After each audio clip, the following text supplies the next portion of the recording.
Hindi ng titik, mga kapatid ko, hindi ng titik, kundi ng Espiritu. Sapagkat ang titik ay pumapatay, datapwat ang Espiritu ay nagbibigay ng buhay. Napakaganda po ng sinabi ni Apostol Pablo. Hindi sa titik, kundi sa Espiritu, na dapat ang Espiritu ay magbigay ng buhay. Mapalad kaya ang bumabasa at makikinig ng mga salita dito sa banal na aklat? Mapalad po ang taong bumabasa dito na sinasabi ni Apostol San Juan Evangelista sa kanyang libro Apokalipsis 1:3. Mapalad ang bumabasa at ang makikinig ng mga salita ng hula at tumutupad ng mga bagay na ito na nangasusulat doon, sapagkat ang panahon ay malapit na.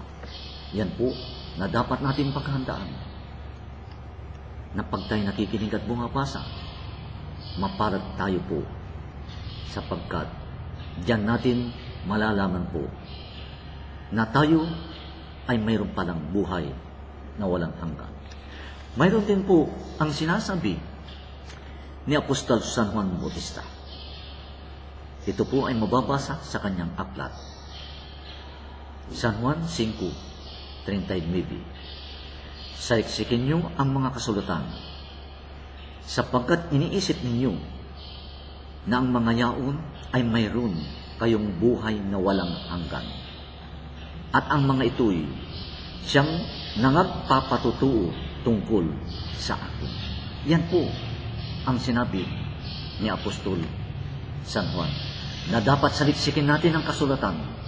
Alamin natin kung ano ang dapat natin gawin, at ang mga salita ng Diyos ay dapat maitanim sa puso ng bawat isa sa atin. Ano pa po sinasabi ni Apostol Lucas dito po? Nababasa natin Lucas 11:28.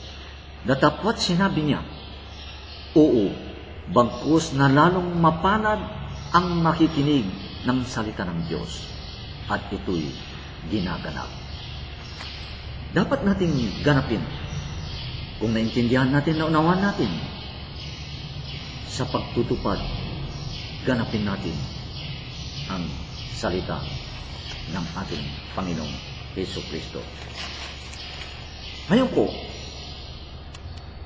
mayroong tanong dito po. May kahatulan ba ang magtatakwil at hindi makikinig sa salita ng Diyos? Ito po ay malalaman natin sa salita ni Propetang Moses sa kanyang libro, na mababasa natin sa Deuteronomio 27:26. Sinabi niya rito, sumpain niya ang hindi umaayon sa mga salita ng kautosang ito upang gawin. At ang buong bayan ay nagsasabi, nawa. Sinabi rin ni Apostol San Juan Bautista na ganito po sa chapter 12:8. Ang magtatakwil sa akin ay hindi tumatanggap ng aking salita ay mayroon isang hahatol sa kanya, at ang salita aking sinalita ay siya sa kanyang hahatol sa huling araw. Yung pao. Huling araw ang hahantong sa ating kung tayo magtatakwil sa salita ng Diyos. Hatol ng ating Panginoon ang aantayin ng taong magtatakwil at hindi nakikinig sa salita ng Diyos. Ang salita ng Diyos ay mamamalagi kaya sa atin. Sabi ni Apostol Pablo, magpakailanman mamamalagi sa atin ang salita ng Diyos upang manatili na tayo'y gaganap at tutupad ng kanyang mga utos. Apostol Matthew, mababasa natin ito sa 5:18.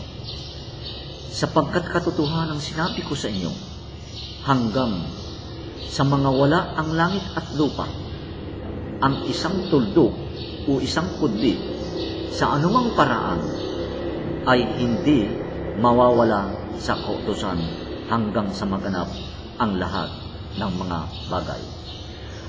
Apostol Matthew pa rin na sinasabi niya rito, ang langit at ang lupa ay hindi lilipas, datapwat ang aking salita ay hindi lilipas.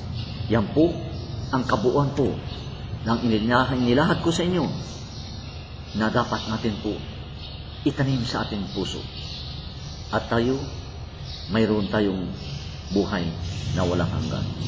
At ngayon po dapat sa atin manatili ang salita ng Diyos sa puso natin at magkaroon tayo ng buhay na walang hanggan. Ngayon po, ang huling masasabi ko po dito sa inilahad ko sa harap ninyo po ay ito po. Ngayon po, maliwanag na ang banal ng aklat. Na ang aklat ng Diyos na ito ay nagbibigay ng daan upang hanapin natin ang kaharian ng Diyos tungo sa buhay na walang hanggan.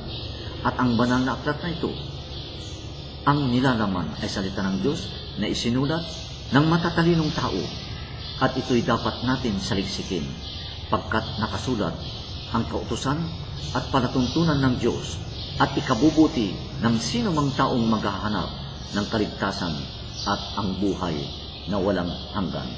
Samahan po ng Iglesia Philadelphia sa pangalan po ng ating Panginoong Hesus Kristo, ang inyong likod, Brother Ernesto Paraino. Maraming